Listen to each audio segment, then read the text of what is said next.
Everyone's canon. I'm canon, Kier's canon, The Rock's canon, everyone's canon. Everyone in this universe is canon. Rowan Atkinson is canon.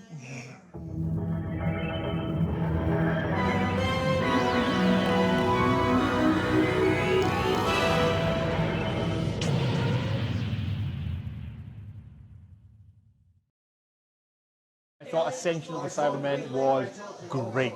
This one, it split up like with 13 and Ryan, and then Yaz and Graham, and you got like their wee stories, and then the end where they saw big old Master and Gallifrey.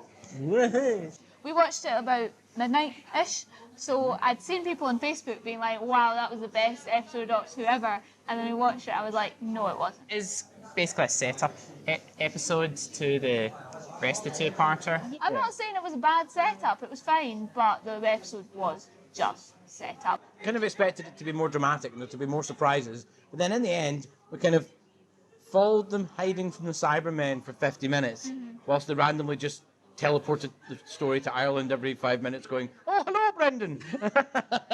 Bit confused by the whole Irish, what the hell, Brendan, red-haired, what? The stuff with Brendan I was super interested in, and I'm excited to see where it's going. But it kind of doesn't go anywhere and turns to crap with the timeless children, which takes all the goodwill and excitement I had and flushes it down the toilet. We had this bit about the Irish policeman, and I thought we would have had some resolution. No, it's just clues to the Doctor about the whole timeless child thing. I don't know, that just didn't sit well with me. It felt a little bit like Catriona had leftover footage from the Irish pilot of Broadchurch. She thought, oh, just throw him in there, chuck him in. I'll work it out later. You know, oh, it's all an illusion. I don't know, something. We got the footage. We're running out of time. We've got to fill the time somehow. So just shove it in. I really enjoyed the Brendan storyline in the episodes. I really liked it. Set it up for nothing. Set up for nothing. One of my favourite books of all time is called The Third Policeman. And it's a surreal novel and set in sort of like rural Ireland in the sort of like 40s, and it's very much like that. Looking at it before we seen The Timeless Children, it's fascinating to me. Just like I have no idea where this story's going to go. And then it just like it went really nowhere for ages, and then just kept like switching to the random story in Ireland, which you're like, where is this going to go? And then by the end of the story, It went nowhere. It went nowhere. But I like this idea that things are being set up for us, that we're going to find out. I think that's it for Brendan. I don't think there's going to be any more Brendan. I think that is it. I worried about this last week, because see the stuff with the baby that was found, the foundling. I was caught up with my own ideas for what that was. And you know that way you think, I'm going to like my ideas more than I like what the shows are, and it's like, that's never a good sign. And you know what? I like my idea better. Because I actually thought that was going to be Professor Yana. And that was where he was. Wasn't actually Ireland, because they never say Ireland at any point. And I thought that was going to be the shores of the Silver Devastation. And you know what? That's a better story than whatever they've actually come up with. And we don't even know what the story is yet. Because that's the worst part. We're not even done yet. There's still what the Ireland's about. There's still where the Doctor actually came from, where this timeless child actually came from, to be standing outside a portal for this person to pick up, and it's like, oh God, it's still going. I mean, I feel like the payoff wasn't quite as entertaining as I thought it would be in the second part, but it was still intriguing nonetheless. So during that episode of Ascension, I still found it engaging and interesting, and ooh and ah, and what's going to happen, and all the other vowels as well. So ooh, ah, e, ooh, and the other one. It's not even done yet. It's awful, and we're still in the middle of it. Oh God. That was a bit of a canon bombshell there. The timeless child being the Doctor herself. Like I said here, we are all canon. I know not that many people want the job of Doctor Who showrunner, because it's really demanding and all that, but I really still think they should limit the applicants to people who've watched the show before. I mean, the twist, the actual coil of a twist, that the Doctor is not a Time Lord, is not Gallifreyan, and has had unlimited regeneration since the beginning. any explanation would have been better than that one.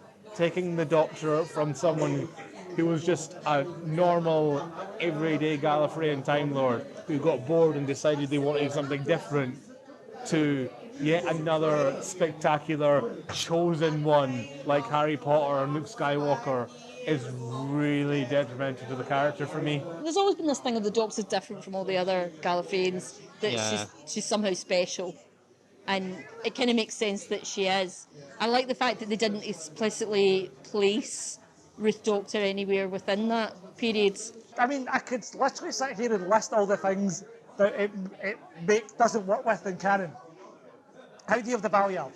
How can the Valyard exist if the Doctor doesn't have a final regeneration? How did Matt Smith's Doctor die and not regenerate until he got energy through the gap in the world, in the gap in the universe, if he had unlimited energy all of his own? How does River, if regeneration is a function of the Doctor's DNA, how does River Song regenerate when she doesn't have any of the Doctor's DNA before their wedding night? The episode's biggest strength is also its biggest weakness. Because on the one hand, you're like, oh great, they've actually like changed the law in a big way without really changing the character much, and like that's all good. But on the other hand, yeah, it didn't really change the character. Like the Doctor hasn't really changed much as a person. So like, what was the point? With this story about the female Gallifreyan traveller, explorer, and it was like, why didn't you just make it Rassilon? That was Rassilon's story. Because I was fine with the idea that Rassilon didn't invent regeneration, he reverse engineered it by torturing a child to death over and over again. Because you know what? That's Rassilon. That really is something Rassilon would not shrink from. But they come up with this other character whose name, again, despite the Master saying it like a dozen times, I forgot.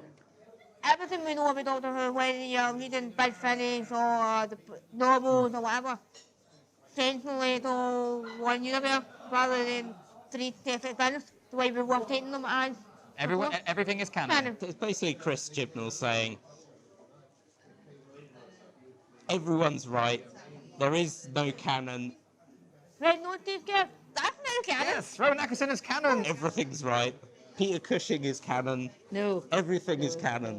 Yes, Hugh Grant was the Doctor. It happened. Cushing was not in it. Peter Cushing was not in that bit. There's now 3 different Richard E. Grant Doctors. Mr. Blobby apparently is canon. Yep. Who knew?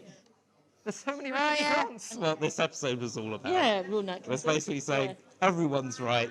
You're allowed to think whatever you want. Yeah. And everyone's right. And that's actually quite a good message to be sending. Yeah. And one of the Masters had Dalek bums for no apparent reason. Dalek boobs is now canon. Doobs. Yeah. Deloobs. Big breast deloobs. There was a comment I saw online, and it actually said, I'm just glad Terence Dix isn't alive to see lesser writers all over what his work. I saw a few things, like people saying, oh, this destroys the mystery of Doctor Who. I think it adds to the mystery, because we don't know what other lives the Doctor could have led. Rather than being, oh, the only thing we don't know about the Doctor is, what's her name? What's her name? Or what's his name? Now we're going, oh wait, so she's so she's the first type of person that now calls herself Time Lord. How did she get there? Why? What other lives did she lead? Yeah. Where did she come from exactly? What is her name? Is she the only one her race left? And we're still to figure out what they're like, you know, about, because we heard about that. Like, And that's the whole beauty and of we it. don't know where it came from, because Exactly. he or she, we don't know where it came from. Yeah, exactly. So, in fact, speaking of which, I prefer if Chibnall doesn't reveal that dimension. Just leave it to the imagination. Yeah, let the mystery stay there. So I got 3 big questions now. I mean, one, how the hell does River Song work? Because so apparently, if you have sex in a TARDIS, that makes the Time Lord now for some reason. If that was the case, why didn't the Doctor make the TARDIS a brothel and save the species? That's what I want to know. I'm asking the tough questions. I was a little bit disappointed by the appearance of the Ruth Doctor, basically as a sort of manifestation of the Doctor's subconscious. I really wanted to see more of her as the Doctor, and I'm not sure if we will now because she's just one of many. I'm not sure how it came to be that she has the police box TARDIS. Second thing is, so Ruth clearly must have been before Hartnell, and that's fine, but then, again, the police box design, where that come from? Why was she called the Doctor? So I was puzzled by that. I feel like that still has to be explained. Yes, this is my third question. So what changed when Hartnell did it? Because obviously the division was a big thing, but then when Troughton gets captured by the Time Lords, they don't wipe his memory. They let him keep his memory and they exile him, and then from then on, they give him missions all the time, and they're fine with that. There's no more division stuff going on. So what happened with the division? Did that break apart during the Hartnell-Troughton era? That's what I'd like to know more about. Because I think the division's a really cool idea. I think they just need to explore it a little bit more, because I'd like to know more about them. Because, but did Rassilon know about them? Were they really secret? Did only certain Time Lords know about them? Maybe the Council had no idea. Because, why would they then be cool with giving the Doctor missions later without the whole memory erasure thing? Yeah. So those are my three main questions. Yeah, Chibs, get on it. I've had a lot of emotions while watching Doctor Who over the years. And, okay, it's not really an emotion, but I've never picked up the remote control with the intention to change the channel before. Because I stopped at it, but I genuinely was quite... When they got to I knew the Timeless Child Doctor, and I was like, oh, who let this man anywhere near Doctor Who? Genuinely. God almighty. Oh. So 3 stars out of 5. No. B+. Morbius Doctors, everything. I'm throwing it all in, and I'm putting it in a blender, and then I'm throwing it out the window.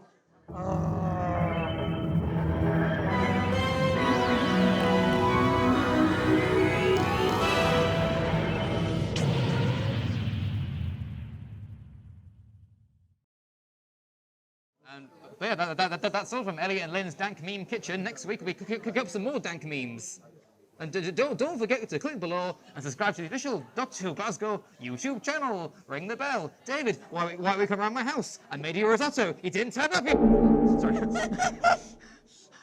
A slate of the pot for you. You embarrassed me again. In front of sci-fi friends. Sorry.